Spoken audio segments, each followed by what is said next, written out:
Salut, aujourd'hui j'aimerais parler de comment réussir vos investissements en Afrique. Il y a beaucoup de gens qui m'appellent pour me poser des questions et j'aimerais faire cette vidéo pour répondre à toutes les questions. Alors ici, nous allons aborder 5 points. Comment réussir vos investissements en Afrique. Alors, restez jusqu'à la fin parce que nous gardons notre cinquième point qui est vraiment très capital. À la fin de cette vidéo, restez jusqu'à la fin pour en profiter de tous les 5 points. Comment réussir nos investissements en Afrique.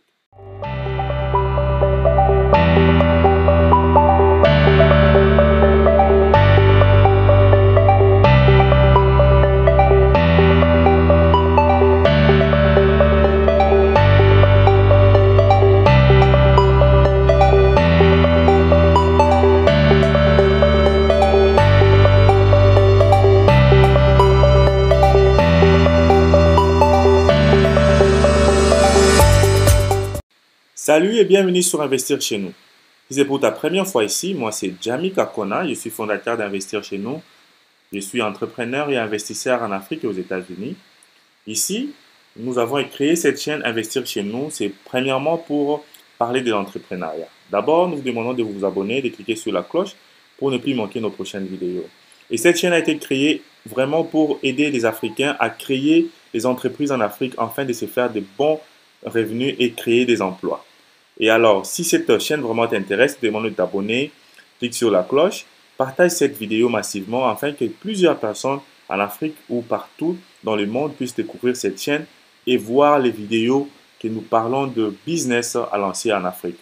Alors, sans plus tarder, nous allons parler aujourd'hui de comment réussir nos investissements en Afrique ou bien comment réussir nos investissements quand nous rentrons chez nous au pays. Ça peut être dans les îles Comores ou bien en Haïti et partout.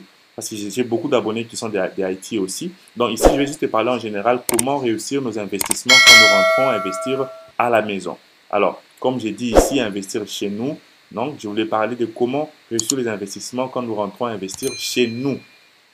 Alors, premièrement, il faut faire l'étude du milieu. Donc, ça, c'est notre premier point. L'étude du milieu, c'est que tu dois vraiment savoir qu'est-ce qui se passe. Parce que peut-être tu as quitté les pays il y a longtemps. Ça, c'est surtout pour le message des gens qui sont à la diaspora. Même celles qui vivent déjà au pays. Vous avez quitté les pays il y a longtemps, il y a de cela 5 ans, 10 ans, 20 ans, 15 ans. Il y a beaucoup d'histoires qui ont changé. OK? Donc, faites l'étude du milieu.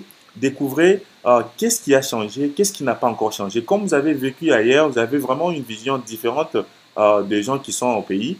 Vraiment, vous pouvez découvrir rapidement quel business à lancer. Donc, quand vous faites l'étude du milieu, c'est pour vraiment découvrir quels sont les besoins. Quels sont les besoins. Donc, c'est ça. Quelle demande la population? Quels sont les besoins que la population demande? Par exemple, ici, nous pouvons voir que la population a besoin de l'eau potable.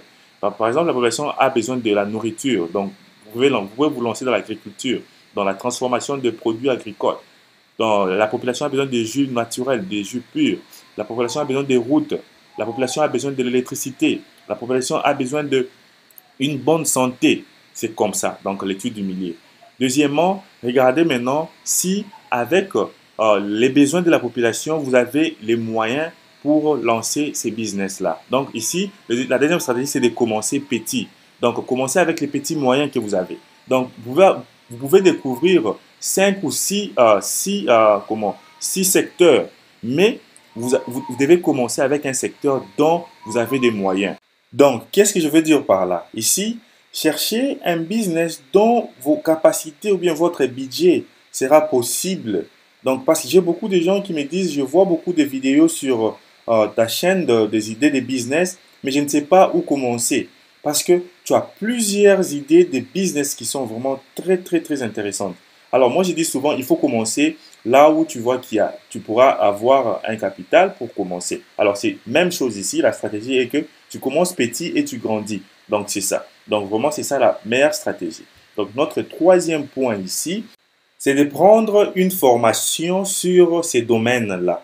Moi, je dis souvent, avant de te lancer dans un business, tu dois avoir au moins 20% de ses connaissances. Sur cette chaîne Investir chez nous, qu'est-ce que je fais? Je vous montre les idées de business que moi-même j'ai fait ou que j'ai déjà fait ou que les gens ont déjà fait et que je vois que ça marche. Et il y a d'autres business aussi qui sont vraiment innovatrices. Par exemple, les business que je montre sur comment l'eau minérale et consorts. Donc, je vous donne un peu les idées des business et aussi, je vous donne les stratégies, comment lancer ces business. Mais ça ne suffit pas là. Si tu as besoin de te lancer dans un business, dans un domaine, contactez-moi, je pourrais vous donner une formation afin que vous puissiez avoir au moins 20 à 30% de la connaissance de ces business. Donc, ici, n'arrêtez pas juste en regardant les YouTube vidéos, il faut prendre des formations pour vous former. Ici, sur Investir chez nous, nous donnons des formations sur les business à lancer en Afrique. Si tu en as besoin, vraiment contacte-nous sur nos inbox, sur notre email, nous allons vous répondre et nous pourrons passer à la formation. La formation, ce n'est pas sur Zoom. Donc, pour celles qui ont déjà pris nos formations, nous voyons que les résultats sont très bons. Alors, ici, vraiment, prends la formation et rééduque-toi ou bien éduque-toi sur ces business dont tu veux lancer en Afrique pour ne pas perdre beaucoup d'argent. Donc, c'est ça. Donc, notre quatrième point ici, maintenant, il faut avoir les stratégies de plan de commerce, donc les stratégies de vente, les stratégies de business. Donc, il faut avoir une stratégie, j'allais dire une excuse, mais ici, ce n'est pas seulement les business plans, non. Ici, c'est la stratégie du terrain.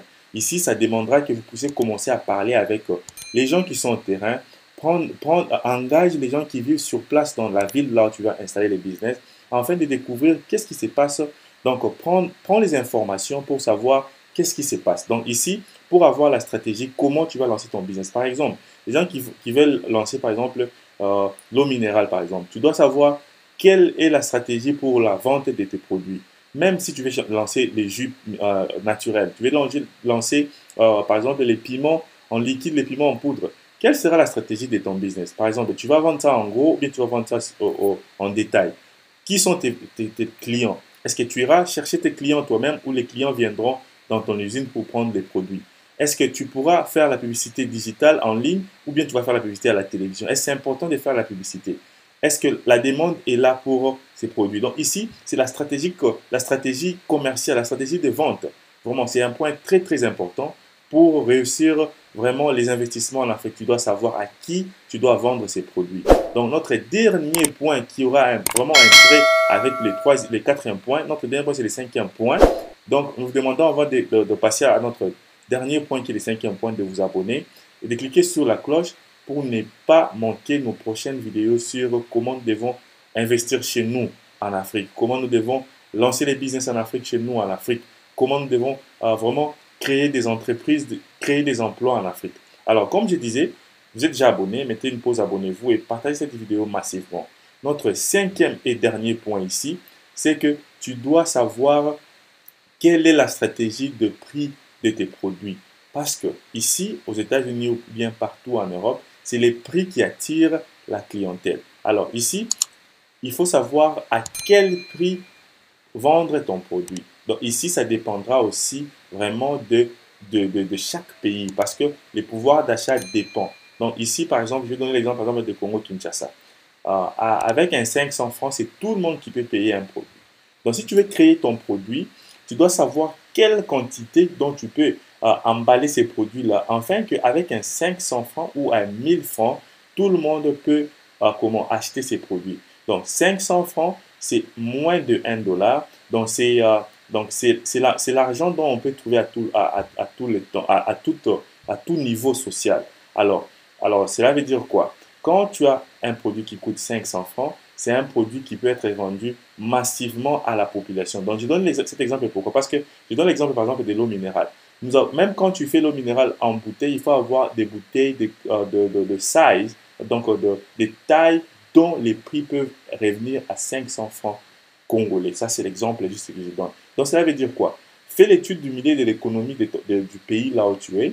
Vois c'est quel niveau économique la population, parce que l'objectif ici, c'est de vendre à la population de bas niveau. Donc, quand tu vends un produit à moins cher, mais tu vends à une grande